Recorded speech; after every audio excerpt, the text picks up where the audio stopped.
Did you ever wonder what kinds of wild, unbelievable dishes graced the tables of powerful medieval queens?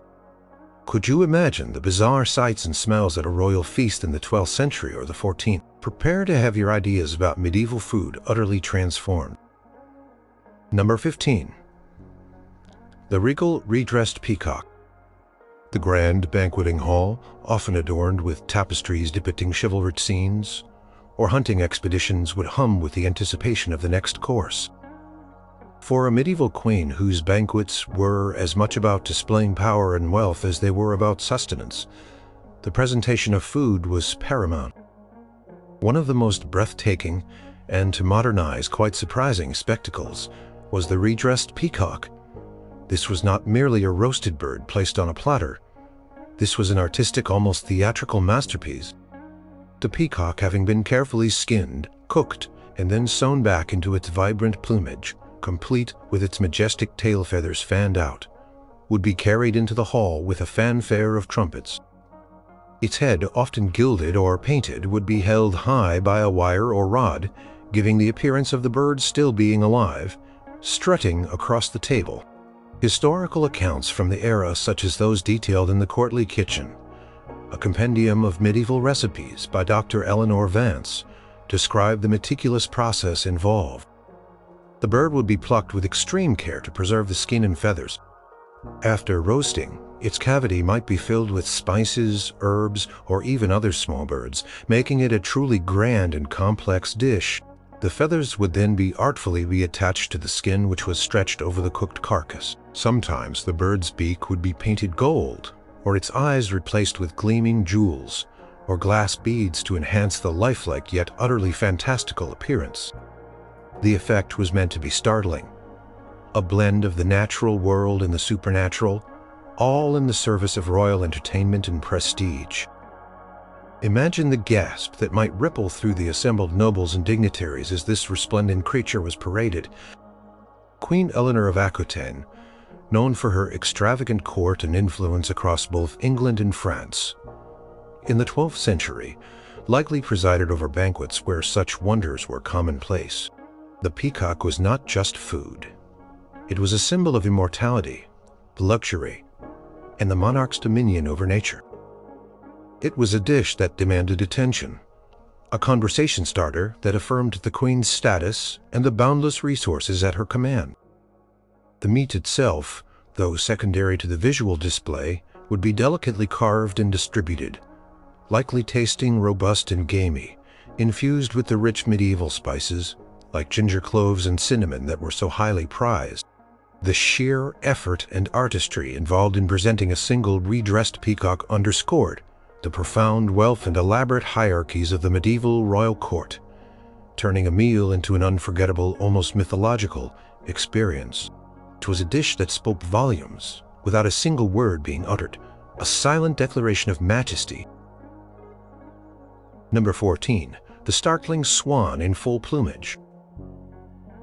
Following the awe-inspiring peacock, another avian marvel frequently found its way onto the banquet tables of medieval queens. The swan also served in its glorious, almost defiant, natural plumage. Much like the peacock, the swan was a creature of immense symbolic importance, often associated with purity, grace, and noble status. To consume a swan was to partake in these qualities, or so the thinking went. Preparation of a swan for a royal banquet was an elaborate affair, often involving the same painstaking redressing technique as the peacock. The bird would be roasted, and then its pristine white feathers, which had been carefully removed, would be meticulously reattached to the cooked carcass. The swan's long, elegant neck would often be posed in a graceful curve, sometimes supported by internal wires, and its head adorned with a gilded crown or a small decorative collar. The overall effect was one of majestic stillness, an edible sculpture that commanded reverence. Dr. Kenneth Porter, a scholar of medieval culinary arts, notes in his detailed work Feasts of the Crown, the royal table in the Middle Ages, that these presentations were not merely for show but served as subtleties, a term for the elaborate, edible displays designed to entertain and impress the guests. The swan, with its striking white feathers, provided a stark contrast to the more colorful peacock, offering a different kind of visual drama. Its appearance signaled the high standing of the host, the queen, and the significance of the occasion. These banquets were not just meals. They were carefully choreographed performances. The procession of dishes known as services would bring in the most magnificent creations, each vying for the attention of the assembled guests. The swan, often placed centrally on the high table before the queen herself, would draw all eyes. Its flesh, described in some contemporary accounts as being somewhat tough and requiring long cooking, would nonetheless be served with great ceremony. It might be accompanied by a rich sauce, possibly flavored with fruit or fortified wine, designed to tenderize and enhance its unique flavor. The act of carving such a grand bird was itself a ritual, performed by a skilled carver, often a high-ranking courtier, who would demonstrate their dexterity and knowledge of court etiquette.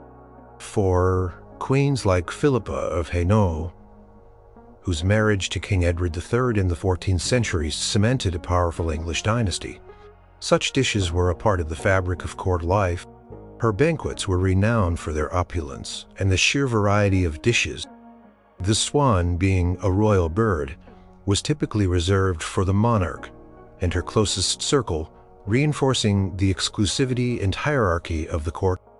Presence on the table was a powerful visual statement, reminding everyone of the queen's elevated position and her ability to command the rarest and most exquisite resources. It was a testament to the court's unparalleled luxury, transforming a simple meal into an unforgettable spectacle of wealth, power, and artistic ingenuity, leaving a lasting impression on all who witnessed its grand arrival. Number 13. The unbelievable roasted hedgehog.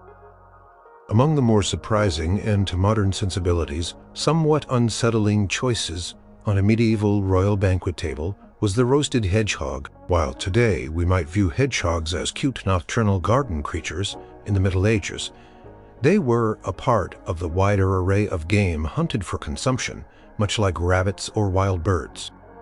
The surprise comes not just from the animal itself, but from the methods of preparation that were sometimes employed to present it at a queen's feast. Unlike the grand, redressed birds, the hedgehog's appeal lay in its novelty and perhaps a certain rustic exoticism, a nod to the wild forests beyond the castle walls. Medieval cookbooks or formularies occasionally list recipes for hedgehog, though they are less common than those for deer or boar. One approach described involved skinning the hedgehog, removing its spines, and then roasting it, often with rich spices. However, some historical culinary texts, such as the 14th century Le Viandier de Taillevent, hint at a more astonishing method: baking the hedgehog whole, spines and all, in a crust of clay or dough. Once cooked, the hardened crust along with the spines would supposedly peel away, leaving the tender meat inside.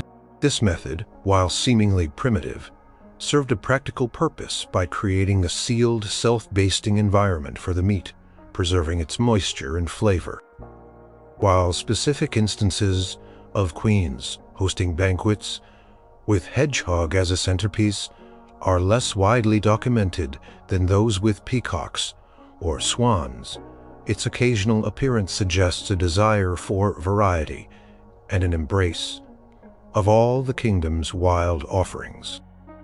Queen Anne of Bohemia, whose 14th century court in England was known for its sophisticated and sometimes unconventional tastes, might have encountered such dishes. The presence of hedgehog would have been a distinct curiosity, a dish that offered a momentary pause and a subtle challenge to the diner's palates. It represented the breadth of the medieval diet, which was far less constrained by modern food categories than one might expect. The roasted hedgehog would likely be served as part of a larger course, perhaps alongside other game animals or rich stews. Its flavor would have been gamey and earthy, pairing well with the strong spices typical of medieval cooking, such as pepper, cloves, and ginger. Texture, if prepared correctly, would have been tender and succulent. Its inclusion on a royal table, even as a minor dish, speaks to the medieval elite's adventurous spirit in food. It was a time when all creatures, from the majestic swan to the humble hedgehog, could potentially find their place on the most exalted tables, presented in ways that were both practical for cooking and surprising for consumption. Number 12. The mystifying porpoise, a fish for the feast. One of the truly bewildering aspects of medieval royal banquets, especially to those unfamiliar with the period's dietary classifications, was the presence of porpoise on the table.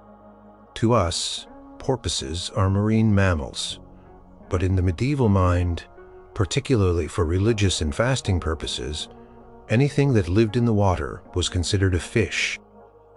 This categorization allowed porpoise, a rich, dark-fleshed creature, to be served on fish days and during Lent, when meat from land animals was forbidden. This made it a highly prized, almost exotic substitute for traditional meats at a queen's banquet, blending religious observance with luxurious consumption. The porpoise would be prepared in various ways. Recipes suggest roasting it whole, sometimes basting it with oil or vinegar, or boiling it. Often it would be cut into large, steak-like pieces and served with a rich spiced sauce.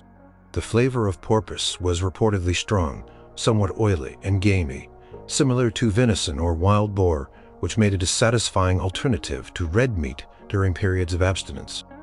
Culinary historian Dr. Fiona Carlyle, in her book Aquatic Delights, Seafood in Medieval European Courts, highlights how porpoise was regarded as a delicacy, often reserved for the highest echelons of society. Its capture was not easy, requiring specialized hunting techniques, which further elevated its status. Imagine a scene at a banquet hosted by Queen Isabella of France, the she-wolf of France. In the early 14th century, during a Lenten feast when the usual roasts of beef and venison were absent, the grand entry of a roasted porpoise, perhaps garnished with herbs or surrounded by smaller fish, would have made a powerful statement. Its dark, glistening skin, potentially basted with a spiced vinegar to cut through the richness, would have contrasted with the lighter fish dishes. The rich aroma, distinct from any common fish, would have filled the hall, signaling the presence of a truly rare and expensive dish. The act of eating porpoise would have involved delicate carving, as its flesh could be quite dense.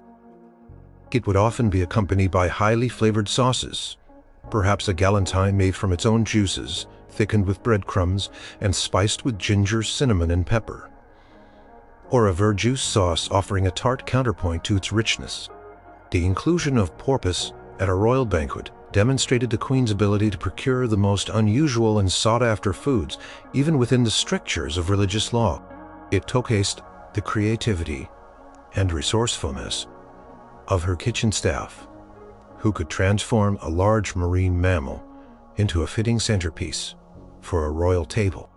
It was a dish that was both a culinary marvel and a theological loophole, a testament to the medieval ingenuity in reconciling luxury with piety. Number 11. The intimidating stuffed boar's head. Few dishes at a medieval royal banquet announced their arrival with as much dramatic flourish and primal grandeur as the stuffed boar's head. This was not a subtle offering. It was a defiant statement, a trophy brought directly from the wild, transformed into an awe-inspiring culinary centerpiece. For queens like Catherine of Valois, whose banquets in the 15th century were known for their lavishness, the boar's head represented strength, triumph, and the abundance of the royal hunt. It was a dish that celebrated virility and conquest, even when hosted by a female monarch, underscoring her command over the resources and traditions of the realm. The preparation of a boar's head was an arduous and highly skilled task. The head would first be carefully cleaned, then boiled or roasted until tender. The meat from the head would often be removed, finely minced, mixed with rich spices, herbs, breadcrumbs, and sometimes other meats or even fruits, and then stuffed back into the cavity. The eyes might be replaced with gilded balls or polished apples, and its tusks sharpened and polished. The entire head would then be glazed, often with a savory jelly or a rich sauce, giving it a glistening, almost lifelike appearance. Sometimes it would be garnished with rosemary or bay leaves, and even small edible flags or banners might be placed around its base. The grand procession of the boar's head into the feasting hall was a moment of peak drama, often carried on a silver or wooden platter by 2 or more servants, sometimes accompanied by musicians playing trumpets or horns. The head would be paraded around the hall before being placed on the high table before the queen. Its sheer size and imposing presence would silence the chatter, drawing all eyes to its barbaric splendor. Professor Giles Thornton, a specialist in medieval court rituals, describes in The King's Feast power and presentation. In the royal kitchen, how such dishes were performative gastronomy, designed to instill a sense of wonder and reinforce the hierarchy of the court. The boar's head, with its fierce tusks and glistening appearance, served as a reminder of the dangers of the hunt and the triumph of human skill over wild nature. Its rich, savory flavor, often enhanced by strong spices like pepper, cloves, and mace, would have been robust and satisfying. The meat, tender from long cooking, would be carved and distributed to the most esteemed guests, symbolizing a share in the queen's bounty and the prowess of her court. It was a dish that transcended mere sustenance, embodying the power and spectacle of medieval royalty, a powerful visual and gustatory declaration of the queen's authority and the wealth of her kingdom. Number 10. The astonishing edible subtlety. Perhaps the most purely artistic and unexpected feature of a medieval royal banquet, especially those presided over by queens, eager to demonstrate their sophistication, was the subtlety. This was not a specific food item in itself, but rather an elaborate, often enormous edible sculpture or tableau, presented between courses or at the end of a feast. Subtleties were designed to amaze, to entertain, and often to convey a message, political, allegorical, or celebratory, without speaking a single word. These were the true showstoppers, pushing the boundaries of culinary art into the realm of pure spectacle. Subtleties could be made from a variety of ingredients: marzipan, sugar paste, jellies, molded butter, spiced bread dough, or even a combination of cooked meats like pork or chicken, pressed and shaped into figures. Their complexity ranged from simple animals to intricate scenes depicting mythological creatures, castles, ships, or even historical events and allegories. Some might have been painted with food dyes extracted from saffron, cochineal, or spinach, making them vibrant and lifelike. The craftsmanship required for such creations was immense, involving master cooks, confectioners, and even sculptors working in tandem. Consider a banquet hosted by Queen Elizabeth Woodville in the late 15th century, a period known for increasingly elaborate courtly display. A subtlety might be wheeled into the hall, perhaps a towering sugar castle, complete with tiny edible knights, or a scene depicting the queen's lineage, with figures of her ancestors molded from spice pasties. The guests, already sated by rich meats and savory dishes, would be mesmerized by this new visual feast. Dr. Penelope Reed, in her detailed analysis sculpting the feast, subtleties and their meanings in medieval courts, described them as culinary propaganders to reinforce the monarch's prestige. The messages conveyed by subtleties were often complex. They might celebrate a royal marriage, commemorate a military victory, or subtly assert a dynastic claim. Sometimes they were simply whimsical, designed purely for delight and amusement. While not always intended for consumption, parts of a subtlety, especially those made from marzipan or sugar, might be broken off and offered to favored guests. The ultimate purpose of a subtlety was not nourishment, but spectacle and wonder. It tolerates the immense wealth, artistic patronage, and intellectual wit of the royal court. It was a fleeting masterpiece, created for a single night of glory a tangible expression of the queen's power to command not only resources, but also imagination, transforming a dining hall into a temporary realm of art and storytelling, leaving guests in awe of the sheer creativity on display. Number 9. The vibrantly colored and shaped jellies. While modern jellies are often thought of as sweet, fruit-flavored desserts, medieval jellies were an entirely different and often surprising culinary marvel at royal banquets. These were typically savory, made from the rich gelatinous stock of boiled meat or fish, and then painstakingly clarified, spiced and dyed with brilliant natural colors. They were frequently molded into elaborate shapes, transforming a humble protein stock into a shimmering architectural wonder that graced the tables of queens. The art of jelly making was a testament to the medieval cook's skill in clarification and presentation. The process of making such jellies, known as aspic or galantine, was complex and time-consuming. After hours of simmering bones and meat to extract the gelatin, the stock had to be meticulously clarified. This involved techniques like straining through fine cloths, or even adding egg whites to coagulate impurities, leaving behind a sparkling clear liquid.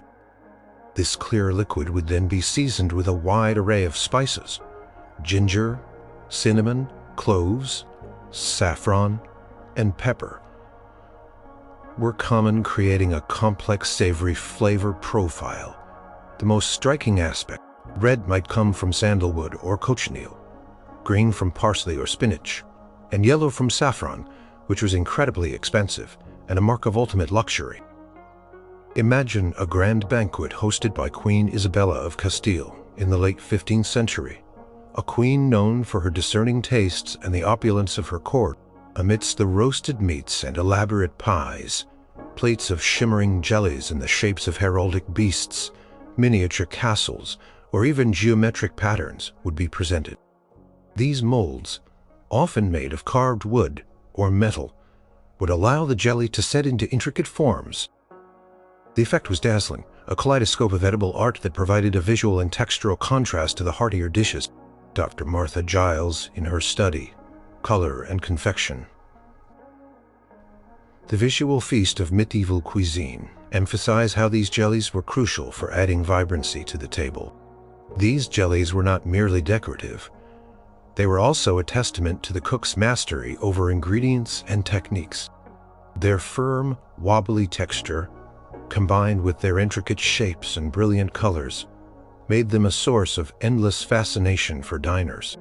The savory taste, often with a hint of spice or a touch of vinegar for tang, was unexpected to modern palates used to sweet fruit jellies.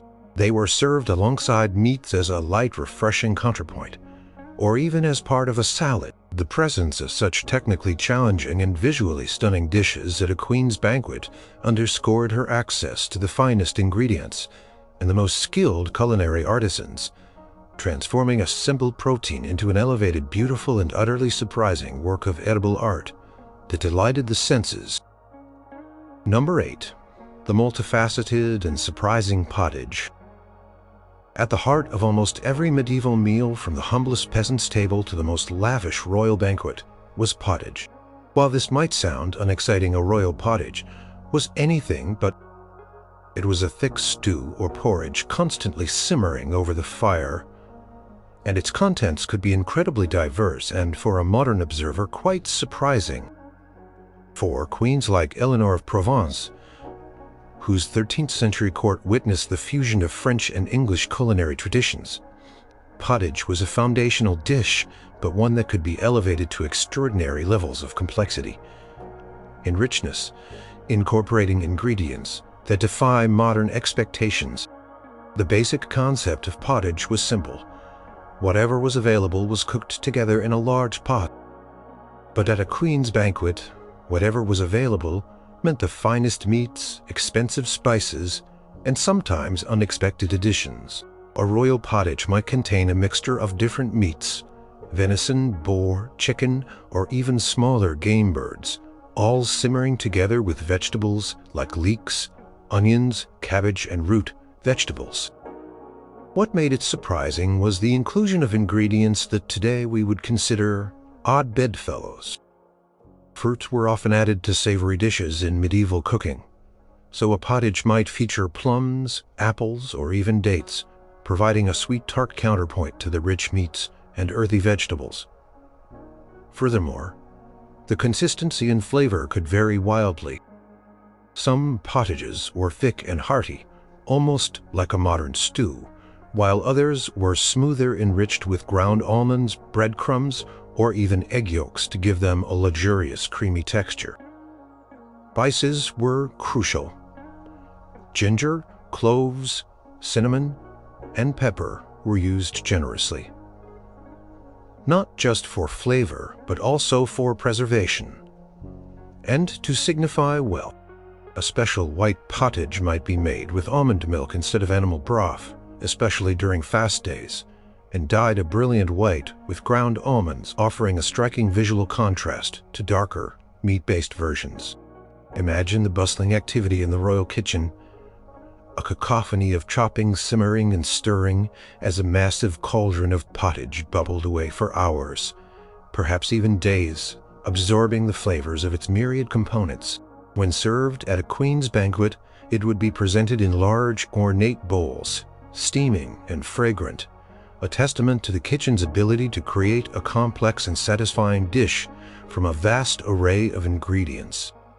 Dr. Hugh Davies, a historian of medieval foodways, notes in From Pot to Palace, The Evolution of Medieval Cuisine, that pottage was a dynamic dish, constantly evolving and adapting to the available produce. It was a dish that embodied the medieval approach to cooking, practical, resourceful, and surprisingly experimental, always ready to absorb a new combination of flavors, offering a continuous source of sustenance and unexpected taste combinations to the royal diners. Number 7. The enigmatic and spiced frumenty.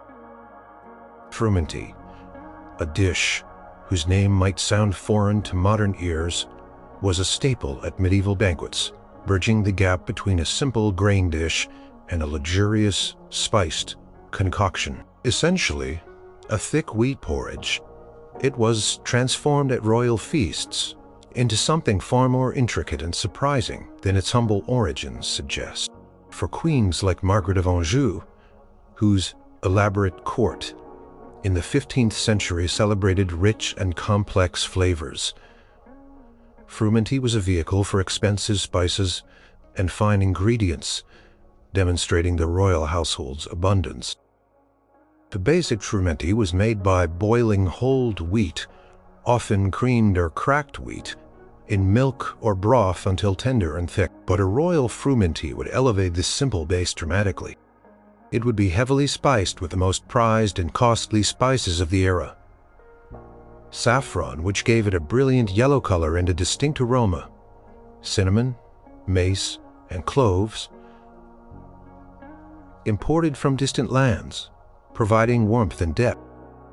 Often rich ingredients like egg yolks, sugar, another expensive import, and ground almonds would be stirred in, giving it a creamy, almost custard-like consistency and a nutty sweetness. Sometimes it would even be served with venison or other game meats, creating a savory, sweet combination that is quite unexpected to modern palates. Imagine the presentation of frumenty at a grand feast. Served in elegant bowls, its golden hue, achieved through generous use of saffron, would catch the candlelight. The steam rising from it would carry the intoxicating aroma of exotic spices, a clear sign of wealth and prestige. The texture would be both substantial and smooth, a comforting yet sophisticated dish. Dr. Lydia Chen, an expert in medieval economic history and trade routes, highlights in Spice Trails and Royal Tables the global reach of medieval cuisine, how the spices in dishes, but also powerful indicators of social status and economic power. Frumenty served multiple roles at a banquet. It could be a first course, a hearty and warming start to the meal, or a side dish accompanying richer meats. Its ability to absorb and showcase expensive spices made it a versatile and impressive offering. For a queen, presenting a finely made frumenty underscored her wealth and sophisticated palate. It was a dish that, despite its apparent simplicity, spoke volumes about the complex network of trade that brought exotic ingredients to European courts and the culinary artistry. Number 6. The extraordinary multi-species game bird pie. Among the most visually stunning and gastronomically ambitious dishes at a medieval royal banquet was the multi-species game bird pie, often referred to as a coffin pie, due to its thick, dirty pastry crust. This was no ordinary pie. It was an architectural marvel and a demonstration of the cook's skill in handling a variety of game. For queens like Elizabeth I, though technically Renaissance, her court maintained many medieval traditions, such pies were centerpieces, promoting the richness of the royal hunting grounds and the boundless creativity. These pies often contain not just one type of bird, but a surprising medley, creating a complex array of flavors and textures. Within a single impressive shell, coffin crust was not meant to be eaten in its entirety. It was a robust, unsweetened dough designed to act as a cooking vessel and a container much like a modern casserole dish. Inside, the pie would be layered with various game birds, perhaps pheasant, partridge, quail, pigeons, and even smaller birds, like larks, all boned and carefully arranged. These birds would be seasoned with a rich blend of spices. Pepper, ginger, cloves, and cinnamon were common, and sometimes mixed with fruit like dates or prunes, or savory ingredients like hard-boiled eggs and minced meat. A rich stock, often thickened with breadcrumbs, would be poured in to fill the gaps, creating a cohesive, flavorful filling. Imagine the sheer size and weight of such a pie. It could be large enough to serve dozens of people. Its golden brown crust, intricately decorated with pastry cutouts or even heraldic symbols, signifying the queen's lineage or a celebratory evenage.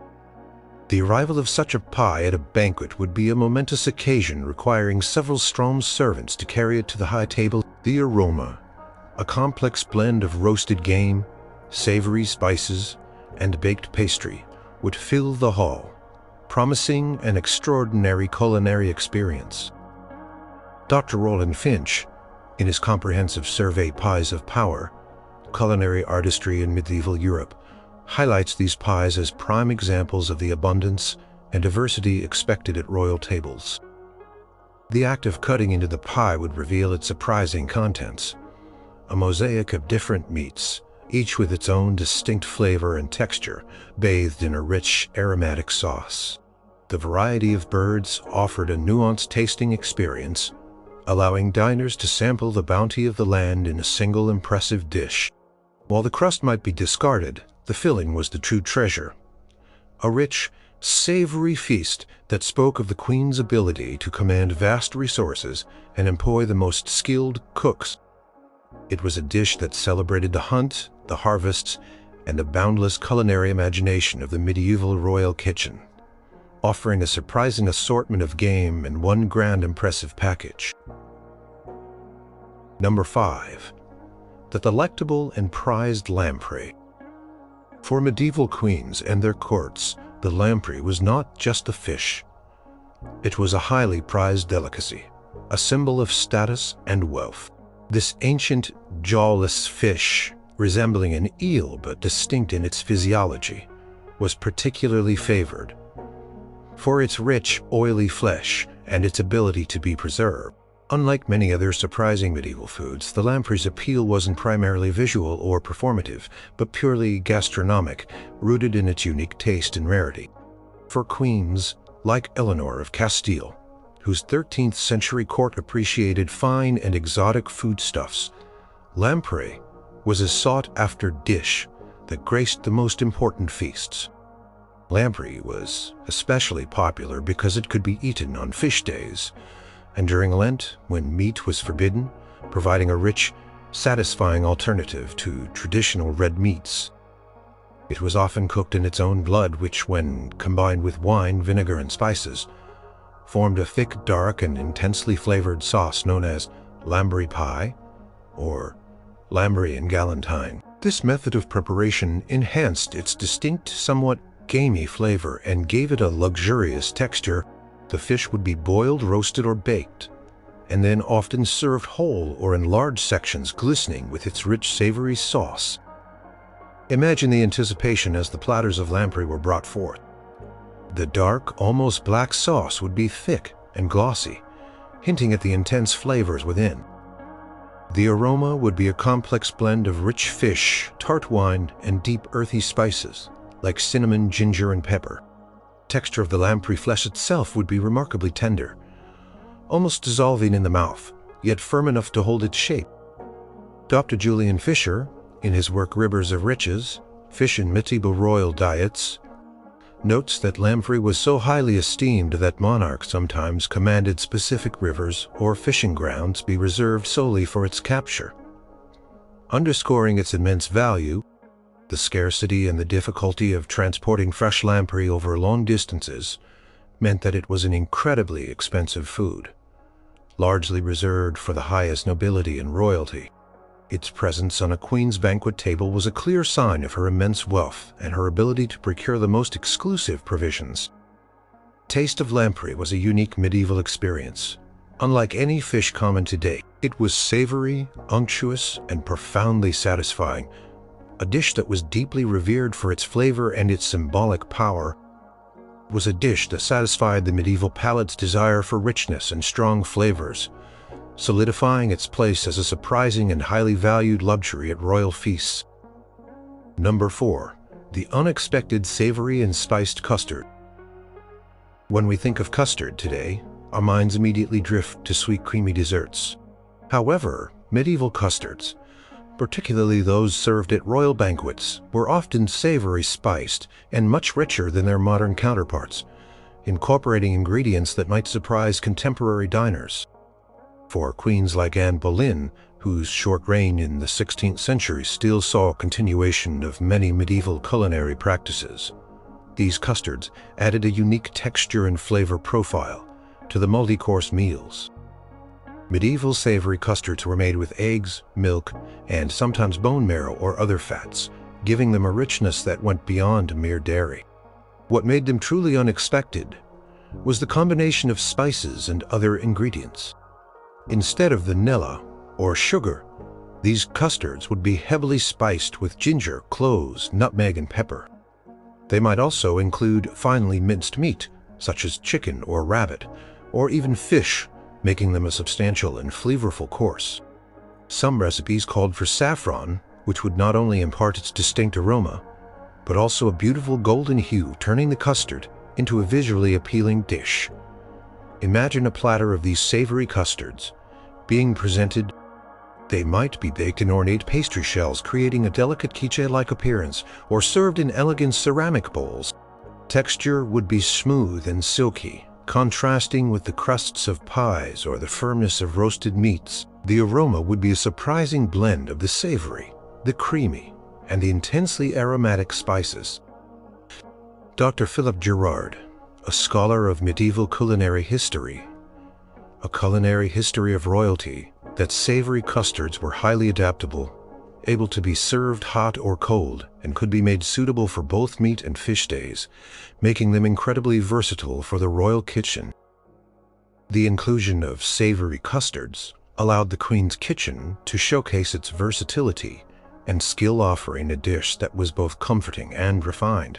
They often served as an interlude between heavier courses, providing a lighter, yet still flavorful, option. The unexpected combination of eggs, milk, and meat or fish, combined with generous amounts of exotic spices, offered a taste experience far removed from what we associate with custard today.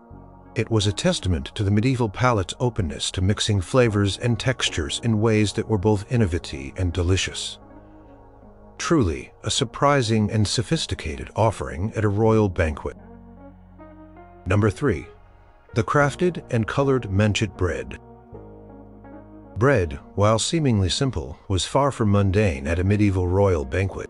The highest quality bread, known as manchet, was a symbol of status and a testament to the baker's skill. But beyond its superior flour and fine texture, manchet bread at a queen's feast could be surprising in its presentation. Often sculpted, dyed, or presented in elaborate forms that elevated it to an art form, much like a miniature edible architecture. For queens like Philippa of Hainault, whose banquets were showcase of refinement, even the most basic elements of the meal were transformed into something extraordinary. Manchet bread was made from the finest, purest wheat flour, sieved multiple times to remove all bran, resulting in a bread far superior to the coarse, dark loaves consumed by commoners. This white bread was a luxury, a symbol of purity and wealth. But its surprising aspect lay in the creativity of its presentation. Bakers at royal courts would shape manchet dough into intricate forms, small castles, animals, heraldic emblems, or even stylized human figures. These bread sculptures might be lightly toasted or glazed to enhance their appearance. Moreover, medieval bakers sometimes dyed parts of the bread with natural colors, saffron for yellow, spinach for green, or even red wine, or madder for red, creating multicolored loaves that were both edible and decorative. Imagine the bread basket on the high table at a royal banquet. Instead of uniform slices, there might be individual, perfectly formed manchet rolls, some shaped like tiny crowns, others like intertwining knots, perhaps with a subtle tint of yellow from saffron. These would be arranged beautifully, perhaps, alongside smaller, darker trenchers, slabs of stale bread used as edible plates for meat, which would then be given to the poor or servants. The aroma of freshly baked pure wheat bread, subtly sweet and yeasty, would mingle with the stronger scents of the other dishes. Dr. Evelyn Clark, in her detailed work, Bread and Power, The Staple Diet of Medieval Royalty, emphasize how manchet was not just food, but a clear indicator of social hierarchy and royal privilege. The texture of manchet bread would be incredibly soft and fine, a stark contrast to the coarse breads of the common folk. It was served as a delicate accompaniment to the rich meats and sauces, or simply enjoyed on its own as a mark of refined taste.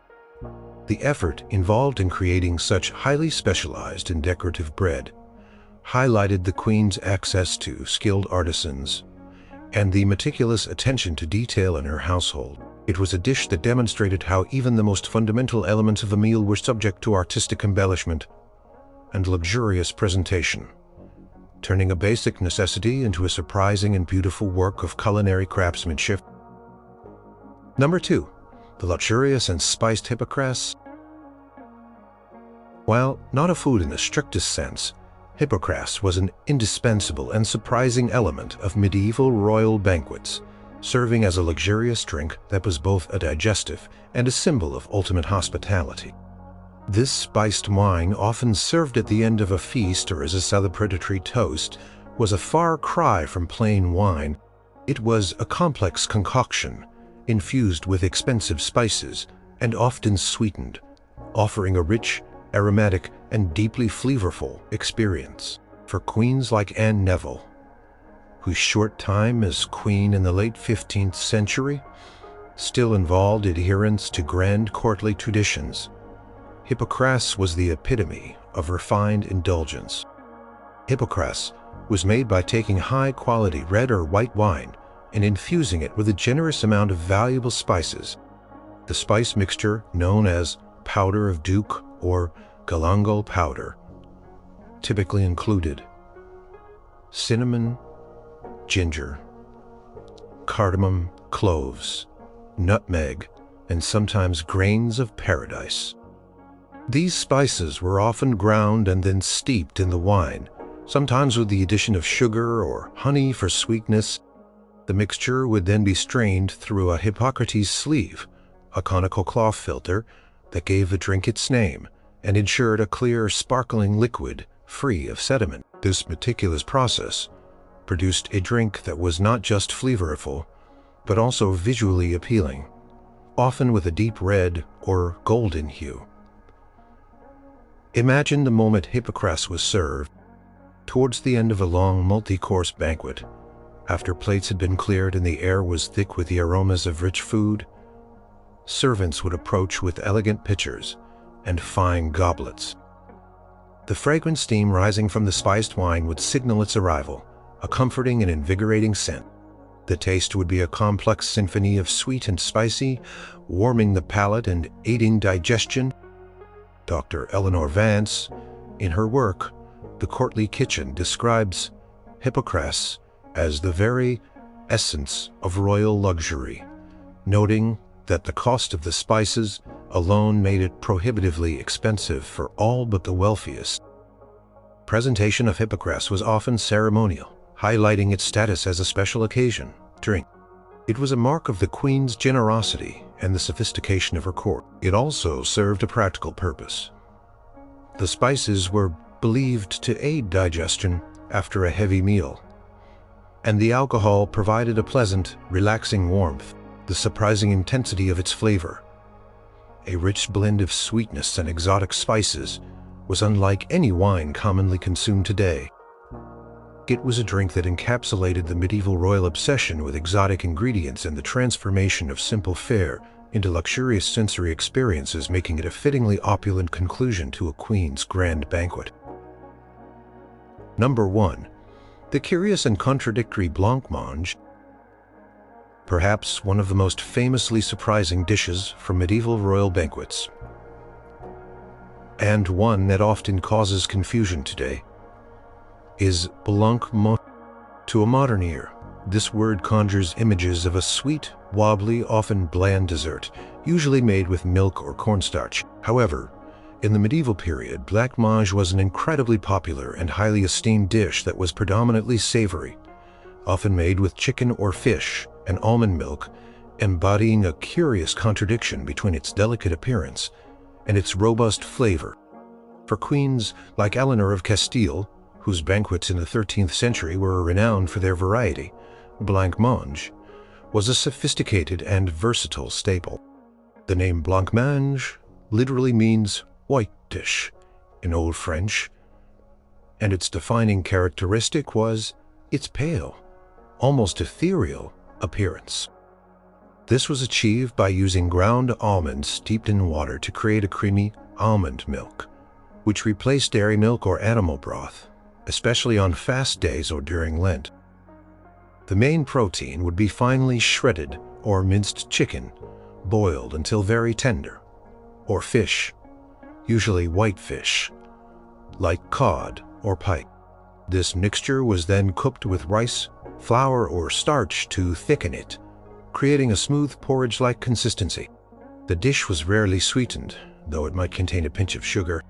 Instead, it was subtly spiced with ginger saffron, used sparingly to maintain the white color, or for a touch of yellow.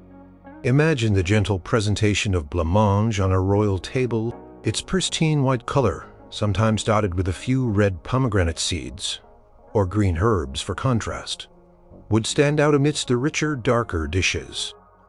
The texture would be incredibly smooth and delicate, almost like a very fine, savory custard. The aroma would be a subtle blend of almonds, cooked chicken or fish, and a hint of warming spices.